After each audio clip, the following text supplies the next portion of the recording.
हे असं बोटाने ब्लॅक हेड अजिबात काढत बसू नका. स्वतःच्या जाताने स्वतःला चिमटे घेणं थांबवा. कसं काय राहू मजेत ना. मी विश्वास पाटील परत तुमच्या सर्वांचं स्वागत करतो माझ्या युट्यूब चॅनलवर. आजचा विषय तर तुम्ही सगळ्यांनी बघितलाच असेल आणि मुलांसाठी खूप महत्वाचा विषय, ब्लॅक हेड आणि व्हाईट हेड. मराठीमध्ये त्याला शिळा म्हणतात आणि जवळपास 90% मुलांना ब्लॅक हेड आणि व्हाईट हेडचा प्रॉब्लेम असतो. आता ब्लॅक हेड नेमके तयार कसे होतात हे बघा. आपली जी स्किन असते ना, सगळ्या शरीरावरची स्किन म्हणतोय मी, हा फक्त थोबाड्यावरची स्किन नाही.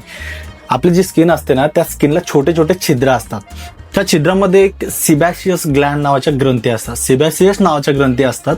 त्या ग्रंथी काय करतात, आपली स्किन मॉइश्चराईज ठेवण्यासाठी, आपली स्किन तुकतुकीत ठेवण्यासाठी ना थोडं थोडं रोज तेल प्रोड्यूस करत असतात.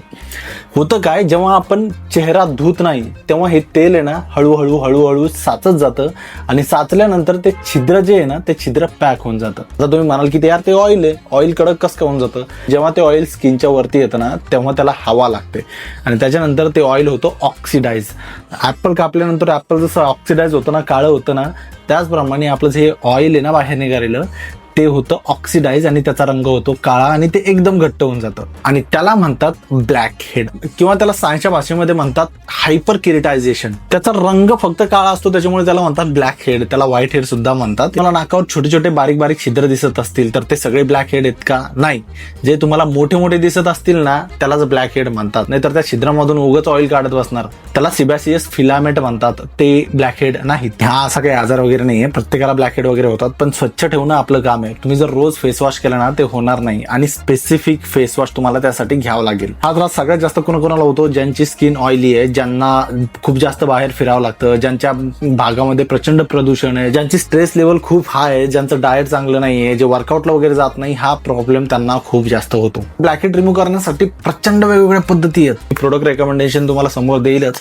मी काय काय केलेलं आहे किंवा मी काय काय करतो ते पण तुम्हाला सांगतो. कारण माझी स्किन भाई दररोज ऍटलीस्ट पावशेर तेल निघत असेल भाई, एवढी माझी स्किन ऑइली. आता पण ती स्किन याच्यावर चमकत असेल. मला मेकअपची सवय नाही किंवा करता येत नाही, त्याच्यामुळे ते कंट्रोल करण्यासाठी मी वेगवेगळे प्रयत्न करतो, ते तुम्हाला नक्की दाखवतो. आता नंबर 1ला स्टिक तुम्ही युज करायला हवी का? माझ्या मते नाही. कधी एक 1-1.5 महिन्यामधून तुम्ही एखाद्या वेळेस यूज करू शकता, बट मी स्ट्रिक्टली अवॉइड करतो स्टिक वापरणं, कारण त्यांनी लगेच तुम्हाला पिगमेंटेशन येतं. हे बघा, स्किनला तुमच्या कधीही असे सिग्नल मिळाले ना की भाई तुमची स्किन इरिटेट होतीये किंवा तुमची स्किन थोडीफार डॅमेज झाली आहे, तुमच्या स्किनला कळत नाही की ते सन डॅमेज होत आहे की एखाद्या स्टिकनं डॅमेज होत आहे किंवा काहीतरी लागलंय. स्किन लगेच त्या ठिकाणी पिगमेंट पाठवायला सुरुवात करते, म्हणजे तुमचा रंग काळा करायला सुरुवात करते. त्याच्यामुळे जेवढा जेंटल ट्रीटमेंट तुम्हाला करता येईल ना तेवढं जेंटल ट्रीटमेंट तुम्ही करा. त्याच्यामुळे स्टिक मी अजिबात प्रेफर करणार नाही. हा, जर एखाद्या ठिकाणचं ब्लॅक हेड जर जास्त मोठं असेल किंवा मग ब्लॅक हेड खूप दिवसानंतर काढाय तुम्ही, तेव्हा डेफिनेटली यूज करा. रेग्युलरली यूज करू नका. त्याच्यानंतर हा अफलातून प्रकार मी एक ट्राय केलेला आहे. मी ट्राय केलं म्हटल्यापेक्षा मला प्रमोशन आलं होतं, ते ह्या व्हिडिओमध्ये प्रमोट करत नाहीये मी अगोदर प्रमोट केलेलं, खूप दिवस झाले त्याला.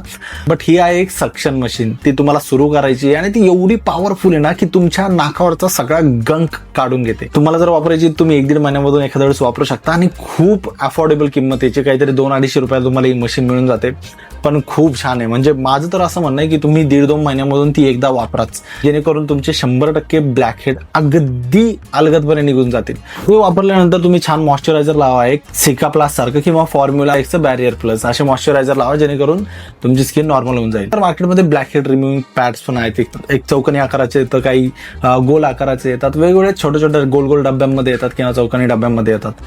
ते पॅड जे आहेत ते पॅड फक्त घ्यायचे तुम्हाला आणि नाकावरून वाईप करायचे, दॅट्स इट. लाईक हार्डली तुम्हाला 10-15 सेकंद लागतील. रोज तुम्हाला ते वाईप करायचे तसं आणि ते फेकून द्यायचं किंवा मग ते घेऊन तुम्ही 10 मिनिटं नाकावर ठेवू शकता आणि त्याच्यानंतर फेकून देऊ शकता. खूप इझी यूज करणं. त्याच्यामध्ये सॅलिसिलिक ऍसिड असतं, ऍक्च्युली 2% सॅलिसिलिक ऍसिड, आणि त्याच्यामुळे तुमचं ऑइल जे आहेत किंवा तुमचे ब्लॅक हेड जे आहेत ते डिझॉल्व्ह करतं आणि जेव्हा आपण फेस वॉश करतो तेव्हा ते त्याच्यासोबत धुवून निघतं. मी तुम्हाला सुरुवातीला सांगितलं तुम्ही वेगवेगळे ऑइल सुद्धा वापरू शकता, पण मला माहिती नसेल म्हणून सांगतो. पण साप चावल्यानंतर आपण जे औषध घेतो ना किंवा डॉक्टर जे औषध देतात ते औषध पण सापाच्या विषापासूनच तयार केलेलं असतं. त्याच्यामुळे ऑइल रिमूव्ह ऑइल अशी कन्सेप्ट आहे. कोणकोणते ऑइल वापरू शकता? सेजमे ऑइल तुम्ही जर तर सेजमे ऑइल तुम्ही डेफिनेटली वापरू शकता, कारण त्याचा कोमेडोजेनिक स्कोर 2 आहे फक्त. किंवा मग मार्केटमध्ये खूप छान ऑइल आहेत. सेंटेल ऑइल मला खूप आवडतं, पूर्ण फेसवर वापरायचं आहे तुम्ही वापरू शकता. बट मी पर्टिक्युलरली एवढ्या भागावरच, फक्त नाकावर ज्या ठिकाणी माझी ब्लॅक हेड येतं ना त्या ठिकाणीच मी फक्त वापरतो. प्रचंड प्रकारचे ऑइल आहेत, तुम्ही एकदा ट्राय करून बघा. तुम्हाला त्या ऑइलनी मसाज करायची आहे आणि त्याच्यानंतर वाईप करून घ्यायचं आहे आणि त्याच्यानंतर फेस वॉश करायचं आहे, दॅट्स इट. सगळ्यात महत्वाचं फेस वॉश. तुम्हाला एक काहीही करता नाही आलं ना ते सगळं सोडून द्या. फेसवॉश चांगला बघा. कोणता फेसवॉश बघायचा? असा फेसवॉश बघायचा ज्याच्यामध्ये 2% सॅलिसिलिक ऍसिड आहे. आणि तुमची जर ऑइली स्किन असेल ना माझ्यासारखी, तर 100% तुम्ही फेस होणारा फेसवॉशच यूज करा. सेटाफिल वापरत असेल तर फेकून द्या, कोणताच सेटाफिल याच्यावर काम करत नाही. त्याच्यामुळे असा फेसवॉश वापरा जो फेसवॉश थोडा स्ट्रॉंग असेल, ज्याच्यामध्ये 2% सॅलिसिलिक ऍसिड असेल. सॅलिसिलिक ऍसिड खूप महत्त्वाचं आहे ऑइल रिमूव्ह करण्यासाठी. मार्केटमध्ये जेही कॉम्बिनेशन बघता तुम्ही ऑइली स्किनसाठी, त्या सगळ्या कॉम्बिनेशनमध्ये 2% सॅलिसिलिक ऍसिड असतं. मी भरपूर फेसवॉशचे रेकमेंडेशन दिलेले आहेत आणि I am being very honest, मी अगोदर फेसवॉशचे भरपूर व्हिडिओ केलेले आहेत. मला वाटत नाही की मार्केटमधलं एखादं फेसवॉश असं आहे जे मी ट्राय केलेलं नाही आहे. त्याच्यामुळे तुमची जर ऑइली स्किन असेल ना तर 100% फोम होणारा फेसवॉश तुम्ही वापरा, जेणेकरून तुमचं ऑइल जे आहे ते चांगल्या प्रकारे स्वच्छ होईल. त्याच्यानंतर तुम्ही स्क्रब पण वापरू शकता ब्लॅकहेड काढण्यासाठी. कसं वापरायचं स्क्रब? तुम्हाला अगोदर स्टीम घ्यायचं आहे थोडंफार. स्टीम म्हणजे वाफ. ती वाफ घेतल्यानंतर तुमचे ब्लॅकहेड थोडेफार, ब्लॅकहेड व्हाईट हेड थोडेफार लूज होतात. त्याच्यानंतर तुमचं ऑइलही थोडं लूज होतं आणि त्याच्यानंतर तुम्हाला ते स्क्रब करायचं. स्क्रबर कोणतं घ्यायचं? तुम्हाला असं घ्यायचं आहे जे जेंटल असेल. असा विषय नाही की त्याच्यामध्ये खूप मोठे मोठे पार्टिकल आहेत दगडासारखे, ते अजिबात वापरू नका. जेंटल फेसवॉश बघा, जेंटल स्क्रब बघा. एक सेटाफिलचं वापरतो मी. सेटाफिलचं एक्सफोलिएटिंग फेसवॉश आहे, त्याच्यामध्ये टायनी पार्टिकल आहे. ते डेली वापरलं तरी चालतं. असं स्क्रब बघा ज्याच्यामध्ये खूप टायनी पार्टिकल आहे. तुम्हाला जर रेफरन्स हवे असेल तर मी डिस्क्रिप्शन मध्ये लिंक दिलेली आहे सगळ्या प्रोडक्टची. ते प्रोडक्ट तुम्ही चेक करू शकता. स्टीम घेतल्यानंतर ते स्क्रब थोडं हातामध्ये घ्यायचं, त्याला ऍटलीस्ट 3-4 मिनिटं स्क्रब करायचं आणि त्याच्यानंतर धुवून टाकायचं. त्याच्यानंतर तुम्ही वेगवेगळ्या प्रकारचे मास्क लावू शकता. मी एक सेटाफिलचा मास्क वापरलेला आहे, खूप छान आहे, खूप इफेक्टिव्ह आहे. तो सेटाफिलचा मास्क काय करतो, हार्डली तुम्ही लावल्यानंतर 10-12 मिनिटं ठेवायचा. 10-12 मिनिटं ठेवल्यानंतर ते ऑइल तुमचं सगळं सक करून घेतं. तो मास्क वापरल्यामुळे तुमचे सेबेशियस ग्लँड्स हळूहळू कमी ऍक्टिव्ह होतात. त्याच्यानंतर सिरम. हे बघा, तुम्ही जर चांगलं स्किन केअर करत असाल ना किंवा तुम्हाला जर वेळ मिळत असेल ना थोडाफार चांगला, तर मग तुम्ही सिरम नक्की वापरा. मी वापरत नाही कारण मला त्या स्किन केअरच्या स्टेप जरा जास्त वाटतात. त्याच्यामुळे मी चांगलं फेसवॉश वापरतो आणि त्याच्यानंतर मी 15 दिवसामधून किंवा 8 दिवसामधून एकदा असेल, 15 दिवसामधून 2दा असेल, मी स्ट्रीप वापरतो किंवा ह्या प्रक्रियेमधून एखादी प्रक्रिया करतो. जर तुम्हाला ती करायची नसेल तर तुम्ही सिरम वापरा. सिरम कोणतं घ्यायचं? 2% सॅलिसिलिक ऍसिड असेल असं. मी भरपूर सिरम वापरलेले आहेत. हे डर्माकोचं पण आहे. त्याच्यानंतर भरपूर अफोर्डेबल सिरम आहेत, म्हणजे 120 पासून 200, 150, 250, त्याच्यानंतर 1,500-2,000 हजारापर्यंत पण आहेत. पण तुम्ही 150 किंवा 200 वाला सिरमही वापरू शकता. सेम तसंच इफेक्टिव्ह आहे जसं की 2000 वाला काम करतं. आणि कोणत्याच गोष्टी जर तुम्हाला करायच्या नसेल तर मग तुम्ही एक्सफोलिएटिंग क्रीम लावायची रात्री आणि झोपून जायचं. BHA क्रीम, BHA क्रीम तुम्ही ऐकली असेल, जसं की रेटिनॉल झालं, सॅलिसिलिक ऍसिड झालं, त्याच्यानंतर अल्फा आर्बुटिन झालं, त्याच्यानंतर बेन्झॉइल पेरॉक्साइड किंवा मग ॲडॅप्लिन असेल, या सगळ्या क्रीम मिळतात मार्केटमध्ये. मी रेटिनॉलवर ऑलरेडी व्हिडिओ केलेला आहे, या ठिकाणी तुम्ही टॅप करून बघू शकता किंवा या ठिकाणी मी कुठेतरी लिंक देऊन देईल. रेटिनॉल कसं वापरायचं अगोदर तो व्हिडिओ बघा, त्याच्यानंतरच वापरा. किंवा या सगळ्या क्रीम कशा वापरायच्या आहेत तो व्हिडिओ बघा, त्याच्यानंतरच वापरा. ही क्रीम जर तुम्ही एकदा रात्री लावली ना, म्हणजे ती तुम्हाला डेली लावावं लागतं ऍक्च्युली रात्री. त्याच्यानंतर तुम्ही जर ही क्रीम डेली लावत असाल तर तुम्हाला मग सॅलिसिलिक ऍसिडवाला फेस वॉशही वापरायची गरज नाही किंवा कोणतेच कुटाणे करण्याची गरज नाही. मला स्वतःला नो स्ट्रिप वापरायला प्रचंड आवडतात. भाई मस्त लावायचं, ते 10 मिनिटांमध्ये लगेच काढून घ्यायचं. तुमच्या नाकावरती जेवढेही ब्लॅकहेड आलेले आहेत किंवा हेअर आलेले आहे ना, ते काढल्यानंतर ते 100% तुमचे हेअर रिमूव्ह करून देतं आणि खूप इफेक्टिव्ह, खूप जास्त हे सगळे झंझट करण्याची गरज नाही आहे. एक फक्त स्ट्रीप घ्या. ती स्ट्रीप तुम्हाला हार्डली 12, 13, 15 रुपयाला भेटून जाईल.